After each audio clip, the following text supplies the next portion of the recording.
Hi, everybody, and welcome to an episode of United Talks podcast. And today we're going to be talking about the takeaways from the game against Chelsea, the weekend win. It's still trending on social media, and a whole lot of things been going on. Chelsea fans been losing their head, losing their minds, been watching some reactions and some kind of like weird, what you want to call it, like weird responses from the media with regards to how Manchester United won the game. I mean, one thing is if Man United wins, it's a problem. If Man United doesn't win, it's a problem. I think I found this on X. This guy's name is Martin Ball on X, and he said, if United win well but lose, if United play well but lose, winning is all that matters, not the performance. If United don't play well but win, the performance was up for. I thought, and this was what he said, I thought winning is all that matters. What changed? When Liverpool script wins with pens or lucky goals, that's what champions do. When United script wins or get lucky, yeah, we won, but we're not going anywhere with this manager. The agenda is clear. People twist the narrative however it suits their hate for Amorim. Nothing more pathetic than United fans actually wanting their own team to lose. So, which speaks to most of the things I've been saying for a while now, that Man United fans actually are their own destroyer of the team, and we're very responsible for what happens with the team and all of that. It's very hard to take, very hard to see. I mean, there are so many stats going around social media that can tell you that actually Man United are playing better, as Amorim is saying, even with the stats, and that's the reason why the hierarchy want to keep him. He says Manchester United have had the hardest first 5 fixtures of the Premier League, of all Premier League teams this season, and yet no club has a higher XG, which is 10.13, or taking more shots, which is 81 so far this season, than Ruben Amorim's side. So this is according to Opta, and you can tell, our XG, we're performing our XG, we're doing more than amazing as it stands.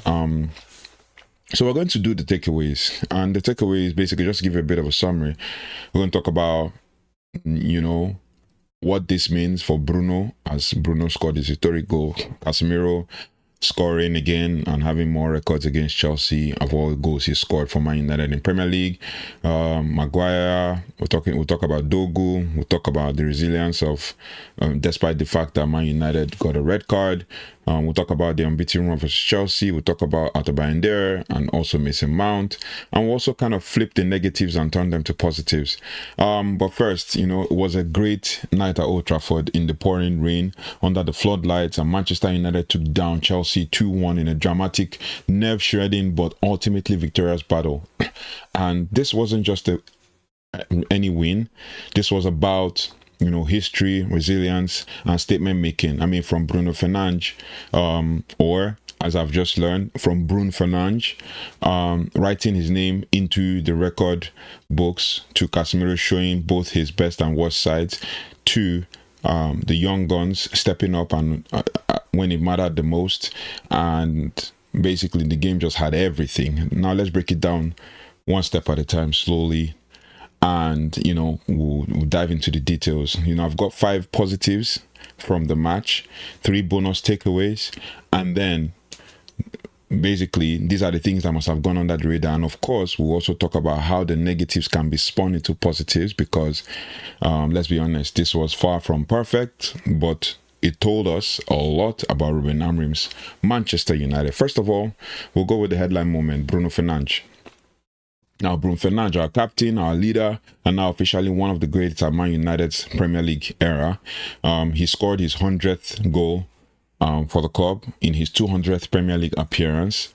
I mean, for a midfielder, that is amazing. His 100th goal for Man United and his 200th Premier League appearance for Man United, right? And let that sink in, basically. A century of goals from midfield in just 200 games. Right, 200 Premier League games, and the way he did it was classic Bruno, right? Always alive in the box, albeit playing as a deep line playmaker. Always sniffing out the opportunity. When Patrick Dorgu's headed when Patrick Dorgu headed Mazraoui's cross into the path. In fact, let's just walk through that goal.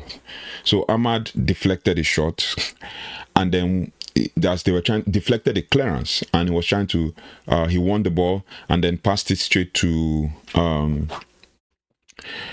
Mbeumo, who passed it back to Ahmad, who drove across the box from the left side, that's Chelsea's right, towards the middle of the box, and used his outside left foot to pass the ball to Mazraoui, who was open wide facing Cucurella, and then Mazraoui just quickly crossed it, and Dorgu headed it down into the path of Bruno, who was in the penalty area, and he scored.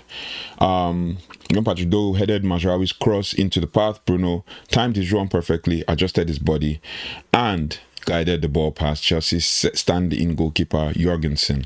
It wasn't just about the finish, it was about the moment. I mean, the rain was pouring down, Old Trafford was roaring, Bruno delivered on the big stage once again, and you could almost feel the relief and the pride from the stands.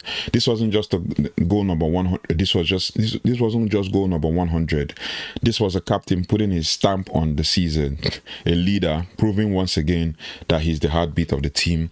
No matter what the fans and the media try to say or the narrative that they try to drive, Bruno has proved himself to be the best player since Sir Alex Ferguson. Now, we can go on and on talking about stats. We can go on and on talking about everything that Bruno did to deliver on the day. But, you know, a whole video will not be enough if we start to do a player profile. I think I've done a couple in the past, but it is what it is. Now, moving on to number 2, let's talk about Casemiro. Casemiro. If you want drama, this guy provides it. In the space of 30 minutes, we saw two sides of him. First, the warrior, and second, and then the midfield general, and then he powered home United's second goal with a trademark header, and his third in 6 Premier League games against Chelsea.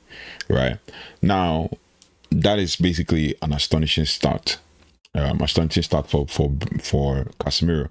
He clearly loves facing the Blues. Obviously, like he scored. I think in his career at Man United, he scored 7 goals, and 3 of those goals came against Chelsea. That's amazing. And he's faced Chelsea 6 times. He scored 3. Okay. But then, before halftime, he reminded us of his Achilles heel. Discipline. Well, second yellow card. But everybody has checked it, reviewed, analyzed, and we know that yellow card was not on. Yeah, it was a foul. You could call it a foul. It could go either way. But that yellow card was harsh. It was not worth it. It wasn't a yellow card and all of that. But it is what it is. You have to just take what you're given, right? Reckless. The tackle, according to the referee, was reckless enough, and the referee just had a decision to make, and that was to even out the tie by giving us a red card, so that so that Chelsea will not say, "Oh, Man United got a red card, so that's why Chelsea got a red card. That's why Man United won." But suddenly, United had to play 45 minutes with 10 men, and there's the thing: the red card should have killed us, but it didn't, and that's where the silver lining comes in. Playing a man down, this team showed incredible resilience. Amorim adjusted, the players dug deep. Obviously, both teams played a man down, but Man United had the better first half, won the game in first half. Second half started really well, played for the first 15 minutes in second half, and then basically we had to dig deep, and we walked away with 3 points. The second half defensive effort was also impressive, as any attacking move we saw all game. I mean, there were times when Bruno drove the ball and shot the ball at net. There were times when I think Casemiro, there were times when Bruno drove the ball and shot the ball at net. And there were times when Cunha had opportunities but didn't take them. And I can remember correctly that I didn't even give a player rating for Bruno. He got a 9.0. That was for yesterday's video 2 days ago. He got a 9.0 in that game, and obviously he was the best player on the field of play, and he got the man of the match as well. But there were other men of the match in that squad. I think Matthias de Ligt is one, and then also by Altay Bayindir, because he was involved in the first goal, in the red card. It was his accurate long ball that led to the red card, but that's by the way. Then the next one is one that went under the radar that most people didn't see, but I see it as one of the takeaways. Impressive Harry Maguire. I mean, he deserves his flowers. The first time this season he started a Premier League game, and you know what that means. He was solid, he was calm on the ball, he was dominant in the air, was bullying players, even played a direct role in Casemiro's goal by, keeping the attack alive. Basically, another player who did that we'll talk about in the next one. But this wasn't the Maguire of old. I mean, nervy and unsure of himself, but this was a player reminding everyone that he still has a role to play in this squad. And on the night like this, when Man United needed him the most, needed warriors, Maguire stood still. Moving on to the next one, we're going to talk about Patrick Chinazakbere Dorgu. I mean, basically, everybody has been giving him pelters for his performance beginning of the season. He can't put a cross in and all that. But where he has fallen short, he has delivered on the other side. Where his weaknesses are, he's delivered on his strengths. This young lad is actually making waves. He's pretty much 20 years old, and he was instrumental in the first goal, showing composure in his years. He gave United an extra dimension down the left side, overlapping, linking up play, linking up with Mazraoui as well, because there were three times Mazraoui crossed the ball and they got to Dorgu straight, and he had to head it back into play, which led to, I think, he was involved in the second goal as well. So Mazraoui crossed again, Dorgu headed it back into play, and then I think Enzo Fernandes tried to cross the ball, tried to clear the ball and hit it up in the air, and Luke Shaw from outside the box headed it down, and guess who he headed it to? Casemiro, who headed it into the net. So yeah, so he was putting pressure, Dorgu was putting Chelsea under pressure, and in a game where United needed energy, Dorgu provided it, even though in the second half he kind of petered out a little bit because Reece James was getting crosses in, and so from Reece James crossing in that led to Chelsea scoring their own goal. But the fact that Amorim trusts him in a match of this magnitude says everything about his potential. And United's rebuild is about more than just big signings. It's about giving chances to hungry, fearless youngsters, and Dorgu is proving to be one of them. And then finally, if we're going to talk about the 5 things we've learned from the game, maybe just importantly is the resilience. I mean, the second half could have gone horribly wrong. Rain was washing down. Chelsea were pushing with everything they had. United were a man down, as so were Chelsea as well, but everybody held on, and it felt like we were the ones man down. It felt like we're playing 9 man to 10 for some parts of the second half, but Man United kept their shape and stayed disciplined. And I saw some pundits and some people coming out to say, oh, you're a man down, why not take off one of your midfielders? You're a man up, why not take off one of your midfielders and put an attacker and go to back farm? Like, bro, guy is saying he's not changing his philosophy, he says he's not changing shape. Leave him alone. He got the win, and the same formation got him the win. He played his 3 at the back, and he ended up still bringing in attackers. So what are we talking about? But we stayed our shape. We still held our shape, and we dug in. Trevor Chalobah's header gave Chelsea a lifeline, but United refused to crumble. 7 minutes of stoppage time felt like an eternity, but the players held their ground, and that resilience, the refusal to fold, is what fans have been crying out for, and it was on full display here. I mean, Man City were trying to seal out or lock up the game, and then it wasn't to be, because obviously they crumbled at the last minute where Martinelli scored. Martinelli, of all people, again for Arsenal against Man City. Now for bonus takeaways, the little details that might not have made the headlines but still important is obviously the unbeaten record against Chelsea at Old Trafford. This continues. 13 games now without a defeat at home to the Blues, and that's more than a decade of psychological dominance in this fixture. Old Trafford is still a fortress when Chelsea come to town, and obviously Enzo Fernandes, who was trying to pressure Man United players, including Mason Mount and stuff, had nothing to do in the game. He played rubbish and all that. We don't even know what position he plays for Chelsea, but it is what it is. Then we have to talk about also the second thing which I talked about. I mentioned at the beginning, but we still talk about him again, and that is Altay Bayindir. He didn't make a string of world-class saves, but what he did basically showed us that he was composed in the box in those chaotic late moments when the box was crowded and Chelsea were throwing everything at it, including swinging in crosses, especially from Reece James, who was also tired and also had cramps at some point. Bayindir stayed calm. He commanded his area, no panic, no rash decisions. He even had a time he punched the ball out. He had a time where he did a diving save to stop a cross from James and all of that. So he had good times, and he in his interview was like, when you do have moments like that, you have to be happy. So yeah, he was amazing on the day, and that's exactly what you need from a goalkeeper in a game like this. So he takes his flowers for this one. And then the next one is Mason Mount's return. Mason Mount did not really have much to do in the game, but it might not have been it might not have also been the most dramatic comeback in history, but the symbolism was there. Coming back from an injury against his old club in a tense game, it gave United another option and underlined Amorim's squad depth, which is slowly, but surely improving. We can talk about it over and over again, but I remember the City game where we only had Casemiro,